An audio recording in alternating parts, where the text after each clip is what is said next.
llegada del Mayflower. El Mayflower fue un barco que zarpó de Inglaterra, lleno de los peregrinos que salieron de Inglaterra para un nuevo continente que fue América, y llegaron a Massachusetts, en los Estados Unidos. Y ellos tenían en aquella época una idea muy clara de querer establecer aquí el nuevo mundo, de establecer aquí el reino de Dios, como lo hablamos la enseñanza pasada. Y empezaron con todo el ímpetu y con todas las ganas y con toda la fuerza y con todo el compromiso con la palabra de Dios, porque eso era lo que los motivaba. Habían salido de su país, habían salido de Europa, de Inglaterra, y se habían ido para los Estados Unidos a encontrarse con unos indígenas. Y en aquella época lo que verdaderamente comandaba a estos hombres era la necesidad genuina de una conversión original, que hoy es lo que usted y yo deberíamos estar pensando. Una conversión real, una conversión cierta, algo que hoy es vigente, porque muchos de nosotros hemos empezado a desviarnos. Y a veces nos queda más fácil criticar a otros, ¿cierto? Nos queda más fácil. En Centroamérica hay un país donde los cristianos que están allí abran el sol. Y usted dice, ¿cómo es posible que abran el sol si son cristianos? ¿Por qué? Porque nosotros como creyentes le hemos venido quitando gradualmente poder al pecado. No, es que ya eso no es, no, es que eso no me parece. Es que me parece que tú eres me parece que eres como muy cuadriculado, ¿no? Le dicen a uno, es que estás como muy cuadriculado, ¿cierto? Hablaban de un compromiso real con la fe, que era integridad y testimonio. Y ahora hablaban de un cambio de vida verdadero cuando llegaran a los Estados Unidos. Pues, ¿qué pasó con todos estos hombres? Que al llegar a un país como Estados Unidos, donde en ese momento lo que habían era colonias muy grandes de indígenas, y ellos llegaron con algún tipo de tecnología, con algún tipo de conocimiento, pues empezaron a crecer, los pueblos empezaron a crecer, pero también empezaron a crecer su economía y empezaron a hacerse cada día más prósperos, cada día más exitosos, y entonces ya la gente no iba a las iglesias. Ya no se congregaban las iglesias cristianas. No, es que me parece que la forma como están hablando ahí en esa iglesia cristiana es muy ortodoxa, muy cuadriculada, no se acopla a este nuevo mundo. Entonces lo que tenemos que cambiar es la Biblia. Y se les ocurrió una idea buenísima. Se les ocurrió una idea buenísima a la que llamaron el pacto a medio camino. ¿Y qué era el pacto a medio camino? El pacto a medio camino era que en aquellas iglesias donde estaban los colonos, los peregrinos que habían llegado de Inglaterra, se daban cuenta que en lugar de que la gente viniera más copiosamente a las iglesias, estaba pasando lo contrario, era que se iba de las iglesias. ¿Por qué se iba? Porque tenía negocios, porque tenía que atender los negocios, porque tenía que atender la economía, porque estaban progresando, porque el progreso se había vuelto más importante. Y entonces lo que dicen esos pastores de aquella época es, vamos a hacer un acuerdo que se llama el pacto a medio camino. El pacto a medio camino es que usted sigue siendo miembro de esta iglesia. Lo consideramos como creyente. Usted sigue viniendo, usted sigue ofrendando, pero no toma la cena. Y no importa cuál sea su testimonio.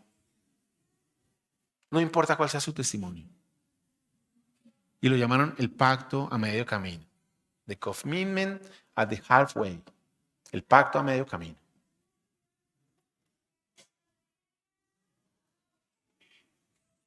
Siguiente. Y aquí un poco, para que tengan esta imagen, la siguiente imagen en su mente, esos eran los que ellos llegaron, muy cuáqueros, ¿no? Lo que hablamos de los cuáqueros, ¿no? Muy cuáqueros, muy ortodoxos y todo lo demás, y eso se fue transformando, tristemente se fue transformando. Y ahora yo le hablo a usted, a su corazón. Usted y yo podemos tomar la decisión que querramos, de seguir al Señor, de seguir al Señor a mi acomodo, en un pacto a medio camino, a un cuarto de camino, a 3/4 de camino. O más fácil, ¿cuál es el número en la Biblia que describe la totalidad? El 7. Usted puede llegar a 5.1, a 6.1, a 6.9, a 6.99. Pero si usted no llega a 7, tal vez usted no está dando un testimonio verdadero. Y aquí hay una situación muy complicada que vivimos, y es que, como nos vemos en este momento aquí sentaditos, me incluyo, como nos vemos aquí sentaditos, no es como estamos en la semana. ¿cierto? Hay una divergencia, hay una incoherencia entre nuestro testimonio y nuestro conocimiento de la palabra. Podemos confesar que somos salvos por fe. Podemos confesar que Dios envió a su Hijo para morir por mí en la cruz del Calvario. Pero tal vez cuando estamos allí en la intimidad de nuestro hogar, peleando como esos semidioses para no ser cautivos por el camino de las sirenas, tal vez no, pero es que la quiero escuchar un poquito más. Me quiero acercar un poquito más. ¿Dónde queda la raya? Entonces me hago la raya que diferencia el bien y el mal. Por si me caigo, me caiga de este lado, ¿cierto? Por si me caigo, me caiga de este lado. Pero ¿qué le pasó a Lot? Cuando uno lee Lot, se dice que Lot habitó cerca, ¿cierto? De las ciudades, ¿de cuáles? De Sodoma y Gomorra. Dice que él habitó, que él acampó cerca de Sodoma y Gomorra. Pero después, cuando llegan estos hombres, ¿dónde estaba Lot? En Sodoma y Gomorra. ¿Por qué? Porque nos queremos acercar un poquito más. Ese sonido de las sirenas nos cautiva. Ese sonido de las sirenas cada día nos embeleza más. Nos embeleza más. Usted y yo podemos tomar la decisión que querramos. Pero tenemos una realidad. Cuando nos enfrentemos o cuando nos encontremos mejor con Jesús en la parusía, en la segunda venida, Él será juez o salvador. No hay más opciones. O será nuestro juez o será nuestro salvador. La pregunta es, ¿cómo quisiera usted que fuera la relación con el Señor en ese momento? ¿La que Él sea un juez o la que Él sea un salvador? Y para eso, siguiente, y para eso, lo único que yo creo que hay que hacer es eso. Y es que la única forma que usted y yo tenemos para vivir correctamente, para que nosotros verdaderamente demos testimonio, para que la palabra de Dios permee y transforme nuestra vida, es que el Señor Jesús sea lo más importante en su corazón. Lo más importante en su corazón. Esfuércese para que el Señor Jesús sea lo más importante en su corazón. Esfuércese para que el sonido de las sirenas no lo cautive. Y le pedía a Sonido que se devolviera al primer slide. Al primer slide. 5 slides más atrás, por favor. 5 slides más atrás. El primer slide. Ahí está. El mensaje es ese. No escuche las sirenas. No escuche las sirenas. ¿Sabe qué? No escuche las sirenas. No tiene por qué escuchar las sirenas. No se deje cautivar de eso. Siempre he pensado que el momento de la enseñanza de la Biblia es un momento corto y es como agua entre los dedos. El que se para aquí enfrente ha vivido seguramente unos días batallando con el mensaje, pensándolo, orando. Su vida misma se ha venido vista o atacada por ciertas circunstancias y uno trata de hacerlo bien porque, como decía Pablo, con temor y temblor. Pero son apenas 50 minutos o una hora y usted está ahí sentado y puede ser que cuando atraviese esa puerta se le olvide o ni siquiera le importe. Pero hoy yo lo que le digo es, esta es la palabra de Dios expuesta ante sus ojos y ante los míos. No hay un compromiso más grande que usted pueda hacer hoy, que es que busque verdaderamente a que el Señor Jesús sea el centro de su vida y esté en su corazón. Si no está en su corazón, como lo hablábamos ahorita con un hermano, obedecerle es muy difícil. Obedecerle es muy difícil. Obedecerle al Señor Jesús es muy difícil. ¿Por qué es muy difícil? Porque es coger mi naturaleza y martillarla y martillarla y martillarla y martillarla y martillarla y una vez martillarla para darle paso a Él. Pero cuando usted permite que el Señor Jesús transforme su vida, que Él entre a su interior, que Él comande su vida, que Él crezca, que Él verdaderamente lo capacite para las situaciones de la vida se vuelve como Él quiere. Cuando nos enfrentamos a la vida llena de desafíos y de retos, y usted y yo buscamos en nuestro conocimiento, nuestra experiencia, nuestras capacidades, nuestras relaciones, nuestras habilidades, ¿qué pasa cuando a usted se le acaban las ideas? ¿Qué pasa cuando a usted se le acaban las ideas? Y le digo una cosa, si a usted se le acaban las ideas y no confía en el Señor, no tiene sino un camino, preocúpese. No hay más. Preocúpese. Pero si usted tiene al Señor Jesús, la vida suya está en sus manos. La vida suya está en sus manos. Y entendemos que Él salió de su comodidad del reino de los cielos para venir a sacrificarse por usted y por mí. Por usted y por mí. Y a nosotros nos cuesta trabajo salir de nuestra comodidad, sentados en el barco de la vida, caminando cada día más cerca de las sirenas. Y no nos queremos parar de ahí. Queremos seguir dejándonos, deleitándonos con la melodía que sabemos que va a terminar en muerte, pasando antes por un juicio. Y es la introducción. Entonces, con eso en mente, quisiera por favor que me acompañaran a Proverbios capítulo 3, versículo 11. Veníamos enseñando Proverbios. Perdón. Proverbios capítulo 3, versículo 11. Y dijimos que esto es un libro de sabiduría, ¿no? Y hablábamos de la forma como enfrentamos la vida. Y aquí a esta primera partecita del versículo 11 y 12, yo la he llamado, ¿cuál es el camino de la comodidad? ¿Cuál es el camino de la comodidad? Entonces, voy a leer los dos versículos y lo invito a que usted y yo cerremos nuestros ojos y oremos y nos pongamos de verdad en sintonía íntima, en sintonía personal, en sintonía real, para escuchar lo que el Señor trae para nosotros, entendiendo y preguntándonos qué tan cerca estamos de escuchar la melodía de las sirenas. ¿Qué tan cerca estamos de eso? De dejarnos cautivar por eso. Entonces dice así, y me encantan esas dos primeras palabras. Hijo mío. Imagínese que usted abre la palabra y la palabra que se encuentra es hijo mío y la carta va dirigida a usted. O cuando uno, el papá le dice, mi hijo, ¿cierto? Mi hijo. Es una palabra agradable. O cuando uno le dice a uno de sus hijos, lo llama por su nombre de forma cariñosa. Hijo mío. Hijo mío, no desprecies la disciplina del Señor, ni te ofendas por sus reprensiones. Y el Señor le explica por qué. Porque el Señor disciplina a los que ama, como corrige un padre a su hijo querido. Si usted en algún momento de su vida ha sentido que el Señor lo ha disciplinado, bienvenido, usted es un hijo querido. Bienvenido, usted es un hijo querido. No se preocupe por el castigo, no se preocupe por la disciplina, no se preocupe por ese momento, no se preocupe por el dolor. Olvídese de eso por un momento.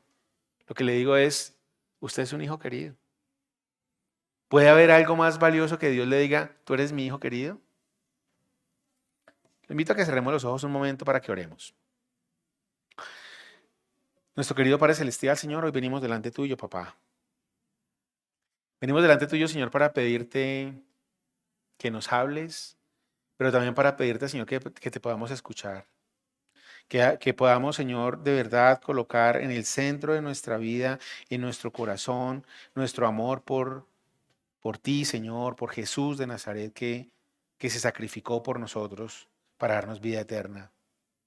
Yo te pido hoy, Señor, que podamos abrir tu palabra y escudriñarla y entenderla y que tu palabra sea nuestra respuesta, que sea la respuesta a tantas preguntas que tenemos, Señor, pero que también sea el motivo, Señor, que hoy nos impulse a alejarnos más y más del sonido de la sirena, Señor. Que no nos dejemos llevar por eso, Papá del cielo. Que como lo hicieron los marinos en la primera historia, estemos sordos ante el sonido de las sirenas o, más importante aún, que estemos escuchando una melodía más profunda, celestial, que es tu palabra para nosotros. Ayúdanos a entender, Señor, y a vivir la realidad que somos hijos tuyos. Yo te doy las gracias por estos mis hermanos, Señor, en el nombre poderoso de tu Hijo nuestro Señor. Amén y amén. Entonces, hablemos un poquito o escudriñemos un poquito más estos dos versículos. No desprecies la disciplina del Señor ni te ofendas por sus reprensiones. La disciplina en este contexto se refiere a las enseñanzas o a las correcciones, a las pruebas que Dios permite en nuestras vidas, pero que siempre tienen un objetivo y es moldearnos, ¿cierto? Es permitirnos dar un paso siguiente, es crecer. Y la vida, en algún momento dice por ahí, que uno tiene que aprender a crecer porque crecer duele. Después tiene que aprender a madurar porque madurar es costoso. Y después dice que tiene uno que aprender a envejecer porque envejecer otra vez duele. Esta es nuestra vida. Tenemos que aprender a crecer, a madurar y tenemos que aprender a envejecer. Y en cada una de esas etapas de la vida, la relación que tenemos con el Señor puede ser diferente. Cuando somos jóvenes, y le hablo a los más jóvenes, que son la mayoría de ustedes, a los más jóvenes seguramente nos sentimos inexpertos y queremos que Dios guíe nuestro corazón, pero tenemos ese corazón como ansioso, hambriento de tantas experiencias, de viajar, de conocer y de probar. Y muchas cosas de esas no son tan buenas, ¿cierto? Cuando ya hemos crecido y ya somos adultos, entonces queremos que el Señor nos ayude a asegurar nuestro futuro, a asegurar nuestra familia, ¿cierto? Y nos preocupamos por eso y trabajamos por eso. Y vivimos preocupados por, no, que cambie el régimen pensional y sentimos que esto es un acabose y como que nos hablan a nosotros, ¿verdad? Y otra vez tenemos ahí que buscar al Señor. Y ya cuando somos mayores, me duele aquí, me duele allí. Cada vez que uno va al médico, yo me como las uñas, entonces me como una más. Entonces ya tiene uno las 10 uñas impresentables. Y tenemos que aprender a vivir de una forma distinta. Y en cada una de esas etapas seguramente el Señor permite una disciplina para nosotros, para que nosotros aprendamos. Pero la verdad es que la disciplina no nos gusta. Vivimos con mi esposa una circunstancia hace unos años, con mi hijo mayor en el colegio, que nos dolió, que fue dolorosa, que fue difícil de manejar, que fue salir de la zona de confort, que fue movernos a un espacio diferente. Y una noche hablando con ella decía, y fue lo mejor que nos pasó. Y fue lo mejor que nos pasó, ¿por qué? Porque aprendimos. Aprendimos algo que no imaginábamos que necesitáramos aprender. Aprendimos algo que nos ha servido para estar pendiente de cosas más valiosas. Aprendimos algo que nos ha servido con nuestra otra hija. Aprendimos algo que nos ha permitido compartirle a otros. Pero en su momento no fue agradable. En su momento no fue agradable. Hijo mío, no desprecies la disciplina del Señor, ni te ofendas por sus reprensiones. Y yo creo que alguna vez en nuestra vida o nosotros mismos o le hemos escuchado a alguien, no, es que esa persona está brava con Dios. Está brava con Dios. Está molesta con Dios. Porque alguna situación que uno esperaba que se diera de cierta forma, se dio de una forma diferente. No se cumplió mi expectativa. No se cumple tu expectativa, se cumple la expectativa de Dios. Porque Dios es el Señor. Si en su misericordia y gracia Él quiere que las cosas sean diferentes, van a ser diferentes. Pero la expectativa que se debe cumplir es la de Dios. No podemos ponernos bravos con Dios. Quizá tenemos derecho porque Él nos lo ha dado, pero no deberíamos de hacerlo. Porque cuando usted compara todo lo que le ha dado y lo que no le ha dado, las dos cosas son para su beneficio y para su bendición. Y para su bendición. Proverbios capítulo 3, versículos 13 y 14. Y aquí volvemos a hablar de algo que habíamos empezado a hablar en los versículos o en los capítulos anteriores, y dice así: dichoso el que haya sabiduría, el que adquiere inteligencia, porque ella es de más provecho que la plata y rinde más ganancias que el oro. La verdadera sabiduría. La verdadera sabiduría. La verdadera sabiduría, ¿de dónde viene? ¿De dónde viene la verdadera sabiduría? De Dios. ¿Cómo adquirimos la verdadera sabiduría? En oración. Y a veces nuestra oración es una oración que no pasa de 1 o 2 pasos enfrente de nosotros porque queremos es que el Señor resuelva nuestras situaciones. Y creo que lo que hay que cambiar es nuestra oración. Nuestra oración. Si Él puede, Él puede cambiar las circunstancias en cualquier momento. Claro que Él las puede cambiar. Pero la invitación hoy es que usted le pida a Dios que lo transforme a usted. Que lo transforme a usted. Que en ese corazón de piedra que usted tiene ahí, en ese cofre que usted tiene de pronto lleno de dolor, permita que Él entre con su espíritu y transforme su vida. Para que usted tenga una visión distinta de la vida. Para que usted tenga una visión diferente de la realidad, para que usted tenga una visión diferente de su relación con Dios, para que usted pueda orar de una forma distinta. No tenemos que orar para ganarnos la lotería, Tenemos que orar para vivir felices con lo que tenemos. Y eso es diferente, es un cambio de paradigma. Es un cambio absoluto de paradigma. Es un cambio de realidad. Y esto hasta da testimonio. Y seguramente sabemos de muchas personas que tienen recursos económicos importantes. A ver a cuántos ayudan. Y hay personas que cuentan con menos recursos económicos y ayudan a fulano, a sultano, allí, dan en la iglesia, hacen esto. Porque el Señor multiplica sus recursos en nuestras vidas. Y eso es lo importante. Pero reforcemos esto. Acompáñenme a Santiago capítulo 1, versículo 5. Santiago que lo viene enseñando Camilo. Santiago capítulo 1, versículo 5.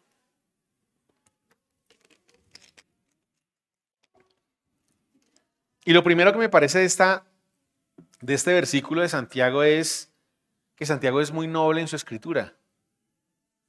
Y yo pregunto aquí, si yo le dijera a alguno de ustedes, si a alguno de ustedes le falta sabiduría, ¿cuántos levantaremos la mano? Todos, ¿cierto? Pero Santiago es un poco más noble, un poco más humilde en lo que dice. Miren lo que dice.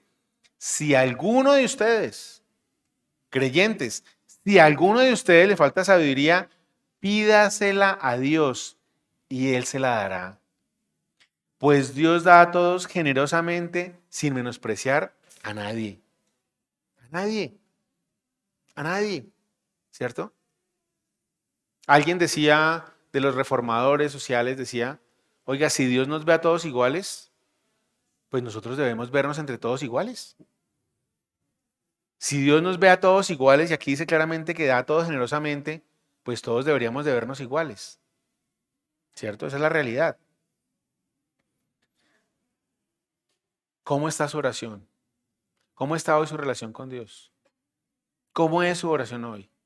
¿Le estamos pidiendo que cambie las circunstancias? ¿O estamos haciendo una oración más difícil para nosotros y es, Señor, transfórmame a mí? ¿Cómo es su oración hoy? Yo se lo pregunto. ¿Cómo es su oración hoy? Señor, transforma las circunstancias, transforma esta situación que estoy viviendo con un familiar, con un negocio, con una enfermedad. O usted le está diciendo, Señor, transfórmame a mí. Crece dentro de mi corazón. Sé más grande en mí. ¿Cómo está orando usted hoy? Porque eso puede marcar la diferencia de actuar con sabiduría o de actuar con su sabiduría. Como les decía ahorita, si usted trata de resolver la situación que tiene enfrente con sus recursos, con su experiencia, con su conocimiento, con sus relaciones, con su economía, pues ¿qué va a pasar cuando todo eso se le acabe? ¿Qué va a pasar cuando todo eso se le acabe? Solamente le queda una cosa por hacer. Preocúpese. Pero si usted confía en Dios, el Señor sigue trabajando alrededor suyo. Sigue trabajando alrededor suyo, sigue haciendo cosas alrededor suyo, sigue transformando circunstancias, sigue transformándolo a usted, sigue cambiándolo a usted. ¿Qué es lo más difícil? ¿Qué es lo más difícil? Que es transformarnos a nosotros mismos, porque nos transformamos de adentro hacia afuera, de adentro hacia afuera. Que nos transforma Él de adentro hacia afuera. Proverbios capítulo 3, versículos 15 al 18. Y seguimos hablando de la sabiduría. Mira la comparación que hace aquí. Proverbios capítulo 3, versículos 15 al 18. ¿Cómo es la sabiduría? Y mire lo que dice aquí, es más valiosa que las piedras preciosas. Y mire la comparación que hace. ¿Con qué lo compara? Con los recursos naturales. Ni lo más deseable se puede comparar. ¿Qué es lo que usted más desea en su vida? Usted puede decir recursos económicos, usted puede decir paz, usted puede decir salud, usted puede decir amor. Alguna de esas cosas puede decir usted. Y aquí dice que la sabiduría es más valiosa que las piedras preciosas. Ni lo más deseable se le puede comparar. Ni lo más deseable se le puede comparar. Y yo hoy le hablo a creyentes. Y si usted está ahí peleando por no ser, porque todavía no ha tomado la decisión, yo lo invito a que usted hoy no escuche mis palabras, sino escuche el mensaje que el Señor le está trayendo a través de esta Biblia que usted seguramente tiene ahí. Y yo le pregunto, oiga, ¿usted lleva más de un año congregándose? ¿Por qué no se ha bautizado? ¿Por qué no se ha bautizado? ¿Cuál es la razón? No me responda a mí, respóndase usted mismo. Ahora suponga que el Señor le está esperando así con los brazos abiertos, de par en par, esperando abrazarlo y considerarlo un hijo más. ¿Por qué no se ha bautizado? Usted tiene un problema en su casa con un hijo y usted no lo ha querido abordar. ¿Por qué no lo ha abordado? ¿Por qué no lo ha abordado? Ah, porque le falta sabiduría. Porque es que él me va a contestar y yo. La sabiduría es más valiosa que las piedras preciosas. Ni lo más deseable se le puede comparar. Y no me he salido de dos contextos sencillitos. Tomar una decisión por el Señor y su Jerusalén, que es su familia. Pero usted se puede salir allí donde tiene situaciones que no ha resuelto. Con la mano derecha ofrece larga vida. Y yo les pregunto, ¿cuál es la fórmula de la longevidad? ¿Cuál es la fórmula de la longevidad? No la conocemos tal vez. ¿Qué sería la longevidad? ¿Cuál sería el extremo de la longevidad? ¿Qué sería lo más longevo que una persona puede vivir? 110 años, tal vez, ¿cierto? 110 años. Y aquí dice que la sabiduría con la mano derecha ofrece larga vida y con la izquierda honor y riquezas. ¿Sabe qué le ofrece a usted la sabiduría? La sabiduría le ofrece a usted la longevidad eterna, que es ir al reino de los cielos. ¿Usted cree que hay algo más que le produzca más longevidad que la palabra de Dios? ¿Que algo lo lleve a usted más lejos que en esta vida que la palabra de Dios? Cuando la palabra de Dios lo lleva a la vida eterna. No se engañe. No se deje engañar. No se compare con la sociedad. Y ahorita la palabra nos habla de no compararnos, pero sigamos por este lado. Con la mano derecha ofrece larga vida, con la izquierda honor y riquezas. O sea, la sabiduría le permite a usted vivir seguramente largos años, pero también le permite vivir esos largos años de forma tranquila, en paz. ¿Por qué? Porque usted está cumpliendo la palabra del Señor. ¿Lo van a señalar? Sí, lo van a señalar. ¿Lo van a criticar? Sí, lo van a criticar. ¿Alguien va a hablar de usted? Sí, van a hablar mal de usted. ¿Va a tener problemas con algunas personas? Va a tener problemas con algunas personas. Esa es la realidad. Pero ya la sabemos. Esa es la realidad y ya la sabemos. Sus caminos son placenteros y en todos los senderos hay paz. Ella es árbol de vida para quienes la abrazan. Dichosos los que la retienen. Hermano, yo creo que hoy es el momento en el que usted y yo deberíamos de verdaderamente pedirle a Dios que nos llene de sabiduría, reconociendo que nos hemos equivocado, reconociendo que hemos pecado, reconociendo que hemos tomado malas decisiones, reconociendo que hemos sido caprichosos, reconociendo que hemos sido como esos dioses mitológicos que nos dejamos llevar por los sentimientos y hemos escuchado a las sirenas y hemos estado en la isla de las sirenas y ¿sabe qué? De pronto no queremos salir de ahí porque nos sentimos cómodos. El pecado lleva a la muerte. No lo olvide. El pecado lleva a la muerte. El pecado lleva a la muerte. Proverbios capítulo 3, versículos 19 y 20. Con la sabiduría afirmó el Señor la tierra. Con inteligencia estableció los cielos. Por su conocimiento se separaron las aguas y las nubes dejaron caer su rocío. El Señor, aquí habla, lo compara con el conocimiento y la sabiduría de Dios. Si Él es el que tiene toda la sabiduría, si Él es el ser, la persona, porque Dios es una persona más sabia y más poderosa, y Él dice que nos da la sabiduría sin medir a quién, usted y yo, ¿usted no cree que nosotros deberíamos de pedirle al Señor que nos haga sabios? ¿Usted y yo no deberíamos de pedirle al Señor que nos diera sabiduría y conocimiento? Y entonces la pregunta es, ¿qué estamos esperando? ¿Por qué no lo hacemos? ¿Por qué? Porque estamos escuchando las sirenas. Estamos escuchando las sirenas. Estamos escuchando su canto. Estamos viendo su belleza. Estamos viendo su brillo. Y estamos cautivados por eso. Y estamos cautivados por eso. Y estamos cautivados por eso. Son hermosas. Estamos cautivados por eso. Hijo mío, conserva el buen juicio. No pierdas de vista la discreción. Te serán fuente de vida. Te adornarán como un collar. Podrás recorrer tranquilo tu camino y tus pies no tropezarán. Al acostarte no tendrás temor alguno. Te acostarás y dormirás tranquilo. No temerás ningún desastre repentino ni la desgracia que sobreviene a los impíos, porque el Señor estará siempre a tu lado y te librará de caer en la trampa. Te librará de caer en la trampa. Te librará de caer en la trampa. ¿A cuántos de ustedes les ha llegado en algún momento en un mensaje celular el mensaje de alguien donde le dice, cuidado, llaman de un banco diciendo todo esto, no vaya a dar el PIN, o no vaya a dar la clave, o no vaya a entrar al portal de la cuenta de ahorros? Creo que a todos, ¿verdad?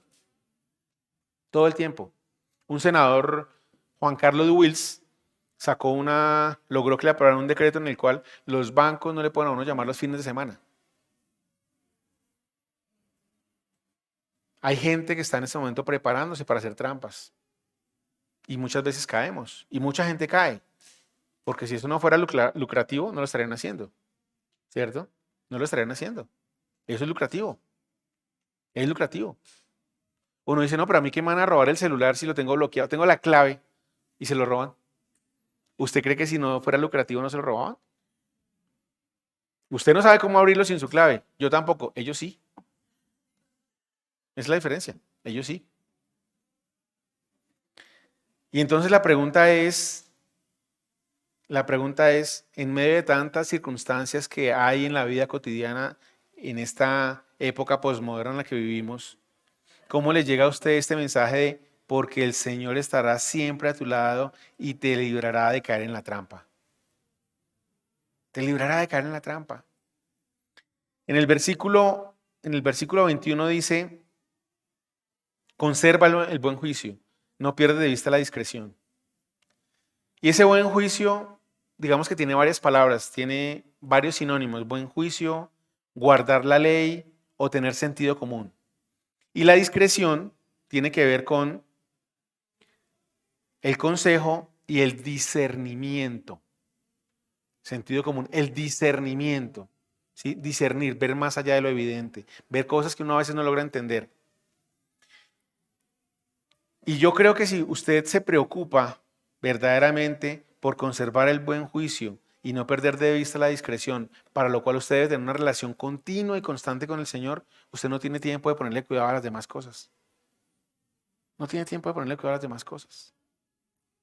No tiene tiempo de ponerle cuidado a las demás cosas. ¿Por qué? Porque el Señor lo tiene cautivo a usted. El Señor lo tiene en su mano. El Señor lo tiene con su escudo protector. No le estoy diciendo que no van a haber problemas. Le estoy diciendo que hay soluciones, que es diferente. ¿Cuáles? El Señor se las va a dar. No sé cuáles. El Señor se las va a dar. ¿Van a haber problemas? Sí, eso lo sabemos. Pero lo que le estoy diciendo es, van a haber soluciones. Van a haber soluciones. Van a haber soluciones.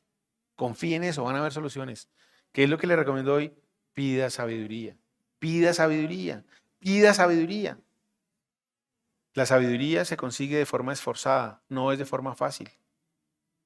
Y ahorita vamos a ver, como lo explica la palabra misma, cómo conseguimos sabiduría.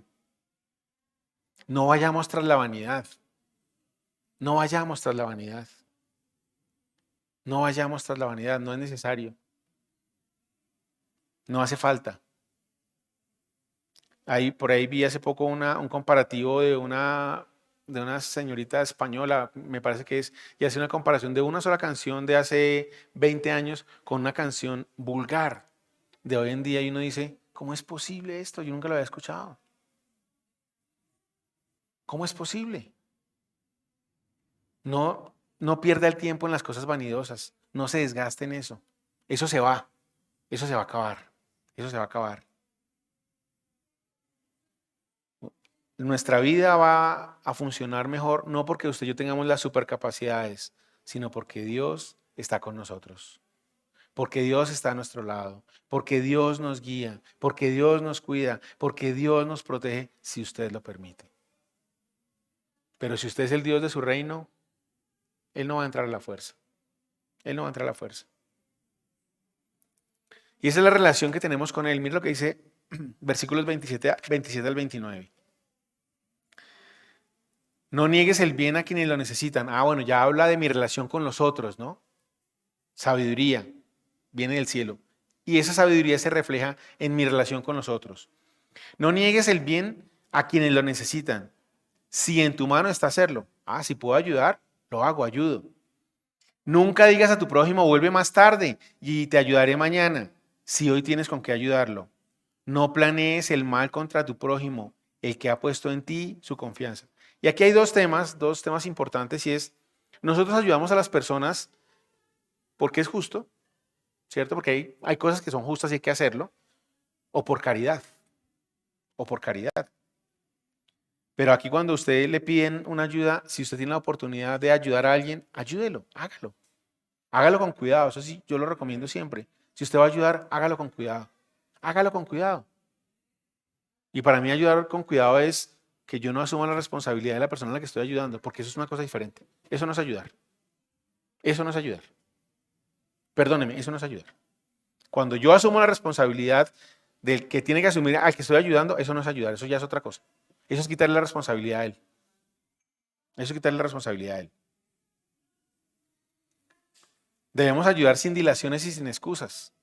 Y no porque alguien nos esté viendo, sino porque es nuestra decisión. Es nuestra decisión. No tiene sentido postergar la ayuda para mañana o para pasado mañana cuando ni usted ni yo tenemos la vida asegurada. No tenemos la vida asegurada ni de la persona que está pretendiendo recibir la ayuda, ni de usted que se pretende ayudar. No la tenemos asegurada. Si usted puede ayudar, ayude hoy. Si no puede ayudar, pues un decir no también es una respuesta. En cuanto, y más para los creyentes, para los creyentes, en cuanto al manejo económico, nosotros debemos pagar nuestras deudas. Esa es una obligación. Debemos pagar las rentas y los salarios. Ese es un compromiso. Debemos proveer para nuestros familiares y necesitados. Eso es testimonio. Debemos contribuir en la iglesia. Es una obligación. Debemos contribuir para el Estado. Está en nuestra libertad. Y tenemos que tener la disposición de ayudar a otros en la medida en que sea posible. En la medida en que sea posible. Yo sé que vivimos en una sociedad en la cual si uno ve a alguien en un problema, uno no se quiere meter porque eso puede traer problemas o lo pueden tumbar, pero si uno ve que uno puede ayudar a una persona, hay que hacerlo. Y a veces ayudarle a una persona es decirle, estás actuando de forma equivocada. ¿Sabes qué? Estás actuando de forma equivocada. ¿Sabes qué? Creo que estás actuando de forma equivocada. Aquí estoy para ayudarte. Creo que estás actuando de manera equivocada. Porque ¿en quién recae la responsabilidad de una familia que pasa por una crisis en una iglesia y después de esa crisis se va porque nadie estuvo pendiente? Pues de nosotros, somos hermanos. Debemos ayudarnos. Y finalmente dice que nos invita a no hacer ningún mal a nadie y menos a aquellas personas que confían en nosotros. Eso es traición. Eso es traición. Versículo 30 y 31. No tengas pleito con nadie sin motivo, si no te ha hecho ningún daño. Nosotros no debemos ser beligerantes. No, el cristiano no se debería de caracterizar por eso, no somos beligerantes. Pero a veces nos pasa. A veces nos pasa. En el colegio donde estudian nuestros hijos se fueron a una convivencia. Una convivencia interesante, a mí me parece que estuvo bien, son jóvenes, fueron a una convivencia en la cual hubo charlas sobre la palabra, los invitan a bautizarse. Y por esas razones que no podemos explicar ni entender, en el lugar donde estaban, era una finca cerca de Bogotá, parece ser que les dieron algún alimento y ese alimento puso enfermo el estómago al 90% de los niños. Entonces la semana siguiente, lunes, martes, no fueron a clase, miércoles fueron algunos no fueron durante la semana. Y eso genera un poco de incomodidad en los padres, que supuestamente somos creyentes.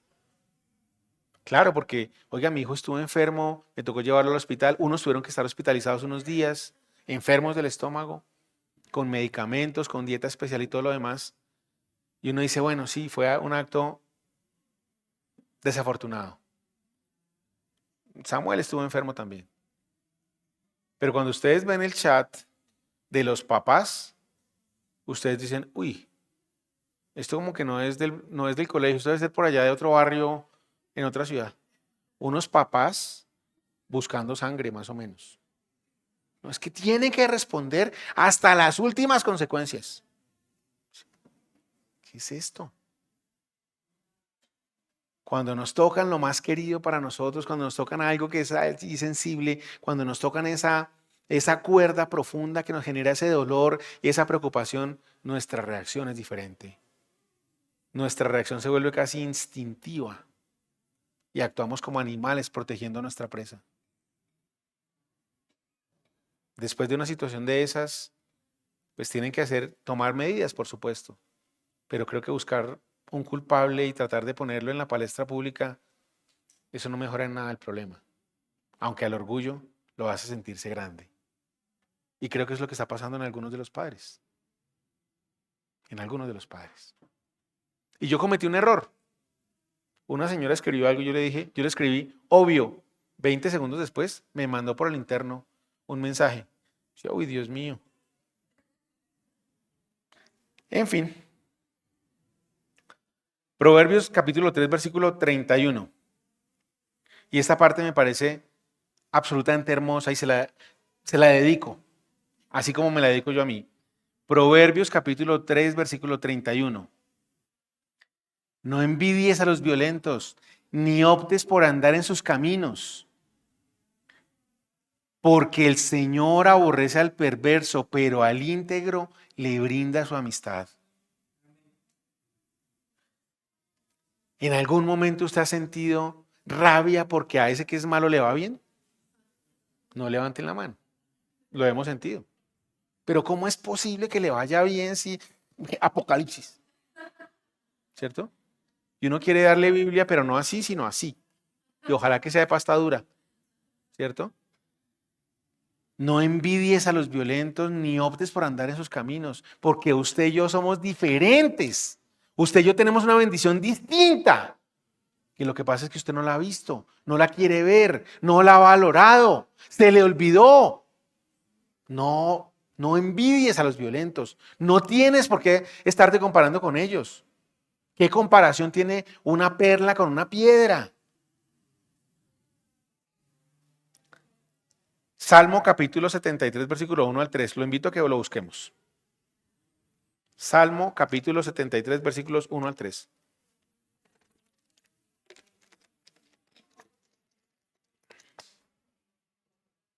Y ojalá que si la Biblia es suya, subraye estos versículos. Porque es lo que hemos visto. A veces uno se desvía un poquitín, uno empieza desviándose un poquito, y ya cuando se da cuenta, ya está absolutamente en otra dimensión. ¿Por qué? Porque le quitamos poder al pecado, ¿cierto?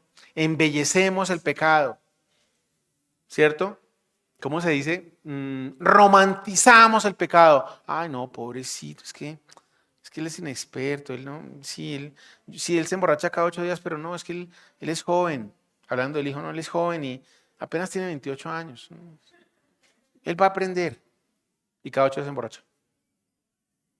Y la mamá y el papá le mantienen el guayabo. Ah, es que no. Y va a la iglesia, no, es que no le gusta, calora. Él no le gusta, él no. Es que él es muy, muy disperso, entonces no se puede quedar sentado una hora. Y lo disculpamos. ¿Usted se ha puesto a pensar cómo suena de ridícula una disculpa de esas? ¿De verdad? Cuando uno le escucha eso a alguien, ¿cómo suena de ridícula una disculpa de esas? Perdóneme la expresión tan dura. Claro, suena ridículo cuando usted lo escucha a alguien, pero cuando uno lo dice, no le suena perfecto. No, sí, no, y inteligente, no, es que él no se puede quedar quieto, es que él está en otra cosa, él está en otra, él tiene un pensamiento diferente. Ah, ok. Escuchando las sirenas es lo que está haciendo. Fácil, está escuchando las sirenas. Salmo capítulo 73, versículo 1 al 3. Y leámoslo palabra a palabra y mire lo que dice aquí. En verdad, dice David, cuán bueno es Dios con Israel, con los de corazón puro, los de corazón puro. Aquí no dice ni los ricos, ni los millonarios, ni los inteligentes, los de corazón puro.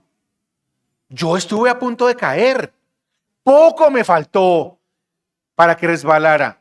Sentí envidia de los arrogantes. al ver la prosperidad de esos malvados. El primer paso, sentí envidia de los arrogantes, sentí envidia de su poder, sentí envidia de su comportamiento, de su arrogancia, de su dinero, de sus posesiones. Casi caigo. Dice aquí, me faltó poco por caer. El primer paso para caer, sentí envidia de los arrogantes. Sentí envidia de los arrogantes. Y nos pasa. No nos dé pena reconocerlo, nos pasa. Nos pasa que sentimos envidia de los arrogantes. Pero usted y yo estamos en una dimensión absolutamente distinta, absolutamente diferente. Volvamos a Proverbios capítulo 3, versículo 32 al 35. Mire lo que el Señor les tiene preparado a estas personas. Mire lo que el Señor les tiene preparado a estas personas en contraposición a lo que le ha dado a usted, que le ha dado vida eterna y que le ha dicho, aquí estoy yo para que venga y me pidas sabiduría y conocimiento. Mire lo que le tiene preparado a ellos. Porque el Señor aborrece al perverso, pero al íntegro le brinda su amistad. ¿Usted sabe qué quiere decir aborrecer? ¿Saben que uno diga, yo casi no uso esa palabra, no me gusta, tal cosa no me gusta, pero cuando uno dice aborrece, es que uno no quiere ni verlo, ni percibirlo, ni olerlo, ni encontrarse, nada. Nada, uno no quiere nada con esa persona.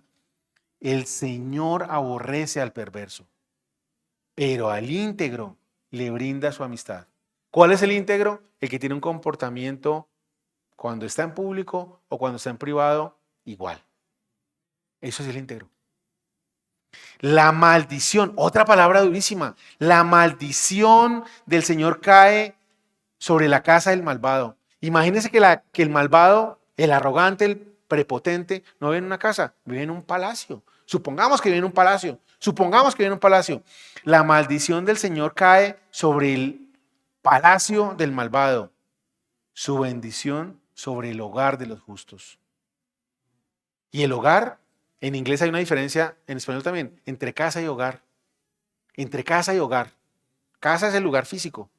Hogar es la familia, ¿cierto? Hogar es la familia, hogar es el domingo, almorzando todos juntos, abrazándose. Eso es el hogar. Y aquí que dice que el Señor bendice ¿qué? Bendice el hogar de los justos, bendice su familia y la mía. Él se burla de los burladores, pero muestra su favor a los humildes. Él es arrogante con los arrogantes, pero a usted y a mí nos muestra su favor. Usted y yo estamos en una condición diferente. Usted y yo estamos en una condición distinta. No se preocupe por eso. No se compare con los arrogantes. ¿Aló? ¿Aló, aló, aló?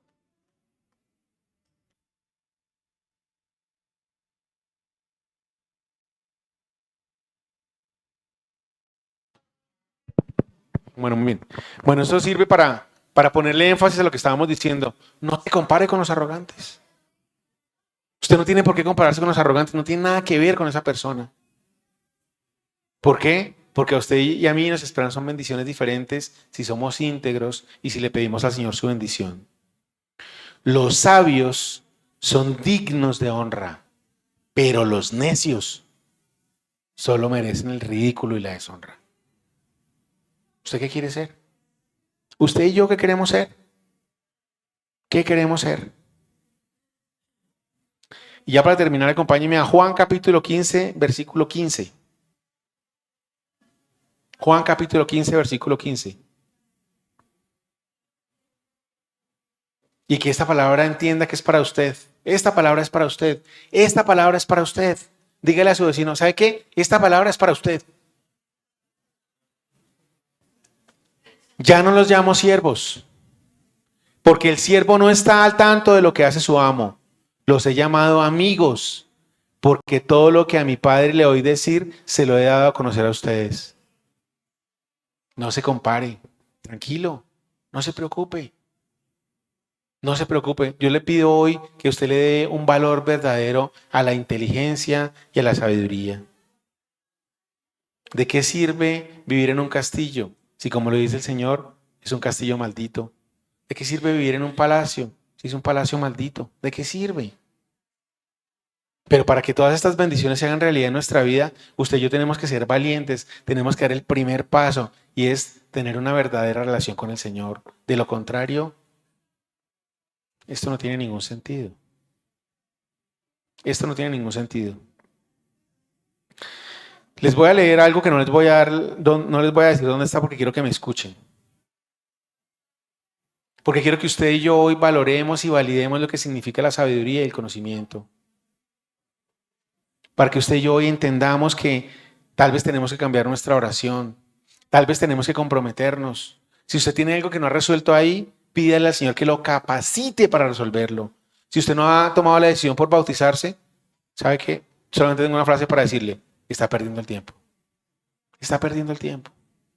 No se acerca más al Señor viniendo todos los domingos. Se acerca más al Señor acercándose a Él. Porque Él está esperándolo. Hay minas de donde se saca la plata y lugares donde se refina el oro. El hierro se extrae de la tierra, el cobre de la piedra fundida. El minero ha puesto fin a las tinieblas, hurga en los rincones más apartados, busca piedras en la más densa oscuridad. Lejos de la gente cava túneles en lugares donde nadie ha estado, lejos de la gente se balancea en el aire. La tierra de la cual se extrae su sustento es transformada en su interior con fuego. De sus rocas se obtienen zafiros y en el polvo se encuentra oro. No hay ave de rapiña que conozca ese escondrijo, ni ojo de halcón que lo haya descubierto. Ninguna bestia soberbia ha puesto allí su pata, tampoco merodean allí los leones. La mano del minero ataca la dura piedra y pone al descubierto la raíz de las montañas. Abre túneles en la roca y sus ojos contemplan todos sus tesoros. Andan en busca de las fuentes de los ríos y trae a la luz cosas oscuras, cosas ocultas, perdón. Pero, ¿dónde se halla la sabiduría? ¿Dónde se halla la sabiduría? ¿Dónde habita la inteligencia? Nadie sabe lo que ella vale, pues no se encuentra en la tierra de los vivientes. Aquí no está, dice el abismo. Aquí tampoco responde el mar. No se compra con el oro más fino, ni su precio se calcula en la plata.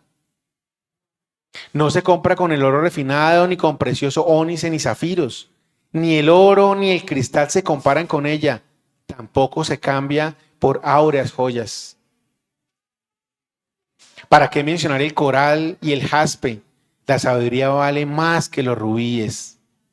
El rubí de Cus no se le iguala ni es posible comprarla con oro puro. ¿De dónde pues viene la sabiduría? ¿Dónde habita la inteligencia? Se esconde de los ojos de toda criatura, hasta de las aves del cielo se oculta. El abismo destructor y la muerte afirman algo acerca de su fama llegó a nuestros oídos. Solo Dios sabe llegar hasta ella. Solo Él sabe dónde habita. Porque Él puede ver los confines de la tierra, ve todo lo que hay bajo los cielos. Cuando Él establecía la fuerza del viento y determinaba el volumen de las aguas, cuando dictaba el estatuto para las lluvias y la ruta para las tormentas, miró entonces a la sabiduría y ponderó su valor.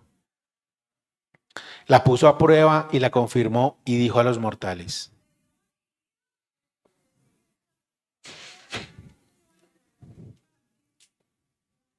temer al Señor,